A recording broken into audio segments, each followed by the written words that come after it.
All right, guys, welcome back. This is Eric here with Iraq Veteran 8888. Today we're going to be doing a video very similar to what we did with the little CZ75 using the Safe alloy to clear the chamber on the little CZ there. We're going to be doing kind of an exploratory gunsmithing video. In this video, I think I know what's going wrong and I think I know what to do to fix the problem, but I'm going to take you guys along for the ride and show you some of the things that you can kind of do to diagnose certain issues. You know, we figured out the issue with the CZ75, so we got a little sick French MAS-49 service rifle here. This is actually a gun that we were going to do a video on. I took it out the other day and shot it, and what happened? It slam fired. Okay, well, what's a slam fire? Slam fire usually occurs in a lot of these older semi-automatic firearms that don't have some form of a return spring for the firing pin. Lots of guns have what's called basically a floating firing pin, and they're not under any kind of spring pressure. So when the bolt closes, the mass of the bolt and everything coming to an abrupt stop when it locks into place, that firing pin will continue moving forward, and it can actually detonate the primer and set off a cartridge unintentionally, and that's called a slam fire. This gun is slam firing. I think I know what the issue is. Well, the French military issued a little pouch for this gun that had about 2 or 3 extra firing pins in it. Well, why would they issue extra firing pins? Because they probably knew that there was some type of issue. Either the firing pin breaks, and what will happen is the firing pin tip will kind of stick forward and get full of crud or some crap, and it'll end up making it slam fire. Or what can happen is from just excessive use, firing pins can tend to elongate a little bit. So that's probably going to be our issue. When I get this gun apart, which I haven't really done nothing to it yet, when I get it apart, I'm pretty sure either the firing pin is broken or elongated. Now, I was able to secure a couple of replacement firing pins. Again, I don't know if that's a problem, but we are going to try to fix it here and then take it out and test fire it and see if it's doing the same thing again. There are a lot of little hacks and mods that you can do on some of these old Milsurps. You know, some people have taken the SKS bolts and they've actually modified them in order to take a return spring. Some SKS rifles tend to want to slam fire sometimes, and that also comes down to, like, you know, maybe the firing pin length was a little bit faulty from the factory in the first place.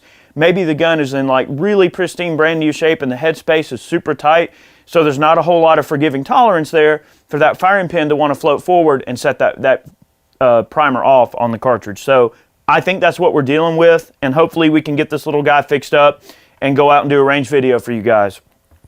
This gun was designed in 1949, hence the name MAS-49, and it was in use by the French from the early 50s on up through about the mid to late 70s, you know, in various forms and fashions.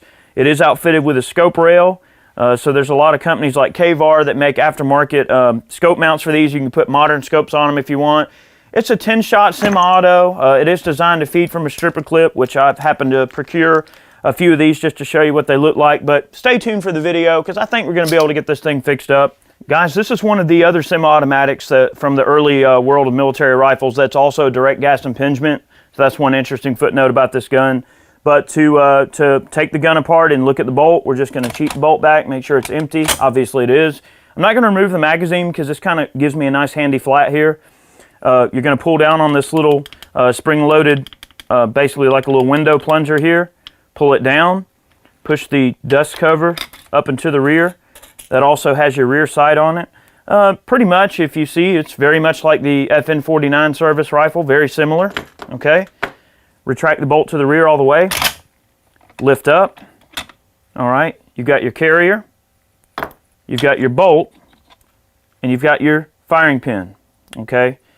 So looking here at a couple of different things, I don't really see anything too abnormal, but the back of this firing pin is pretty mushroomed out, and it looks like it's been shot a good bit.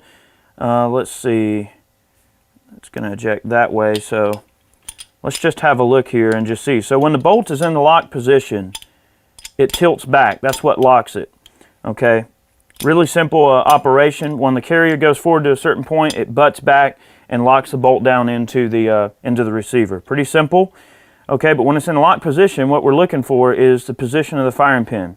You notice, because it is a floating firing pin, it moves back and forth, okay? So you can see that there's a bit of travel on the front of that bolt and that firing pin. So, you know, bolt's locked, hammer drops, bang. Okay, firing pin gets jutted forward, hits a primer, the gun fires. Gases are directed back through the tube, the direct gas impingement tube, directly into the bolt carrier, rearward driven, unlocks, you know that whole game. But what we see here, this firing pin is definitely elongated, because if we have the bolt in the lock position and we pull the firing pin back as far as we can, there's a very, very minor bit of protrusion there. It's very slight, maybe 1/1000th or so, but that could be what's causing our slam fire.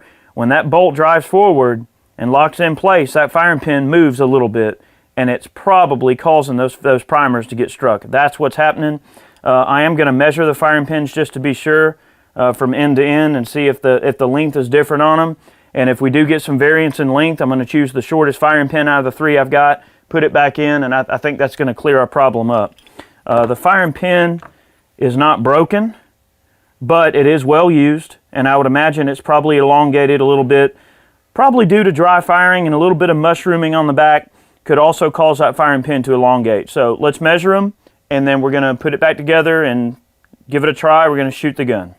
All right, so we measured the 2 replacement firing pins versus the other firing pin, and oddly enough, the beat up firing pin is actually shorter. So we're going to try the shorter of the 2 new firing pins. And also, one thing I noticed is that this surface right here on the inside where it rides within the bolt has got a lot of mushrooming on the older firing pin. So I'm thinking that possibly what's going on is there's some fore and aft geometry that is definitely not right due to the mushrooming of this pin. I think that it's just wore out and needs to be replaced plainly. So I think that's what we're going to do. We're going to drop in the shortest of the 2 new firing pins. Actually, the one on the bottom looks a little newer anyway. And we're going to go out and test fire the gun and see if that corrects our problem. I'm going to go ahead and shoot maybe 20 shots just to see if it does it. All right, guys, let's hope that all that effort was worth it. Actually, not much effort. There was a reason that they issued those firing pins to the military, because they probably saw that that was a common item to wear out. And my stripper clips aren't working, but that's okay. Maybe I'll get this right here.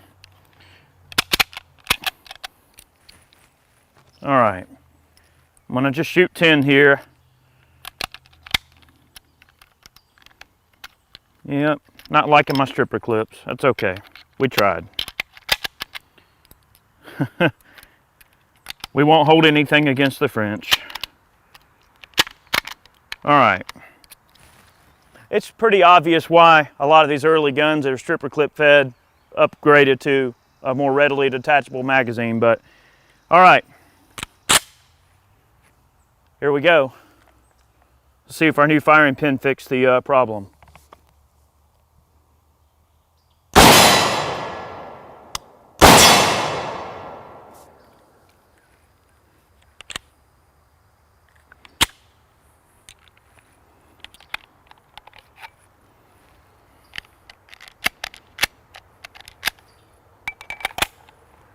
Well, no slam fire, at least. All right, let's try again.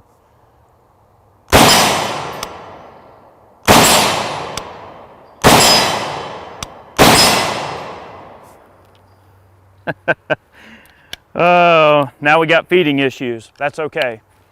It's another story for another day. I'm probably going to wind up ordering another magazine for this gun. I imagine it's probably a magazine issue.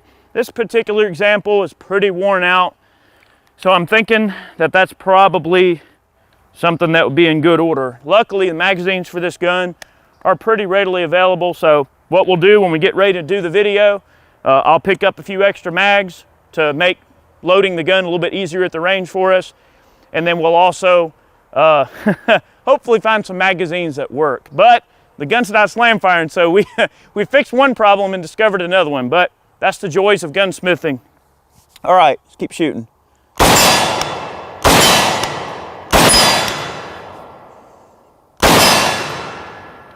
Oh wow, smooth recoil, accurate. You know, in proper working condition, I can see where this would be a pretty cool service rifle. It's got its shortcomings, but definitely awesome. Guys, thank you for watching today's video. Hopefully you learned a little bit of something. That's why we do these kind of exploratory gun surgery videos. You know, because it's one of those deals where I like for you guys to learn along with me. Sometimes the journey of getting there, you learn a little bit more than if you know there's a problem that you're going to fix.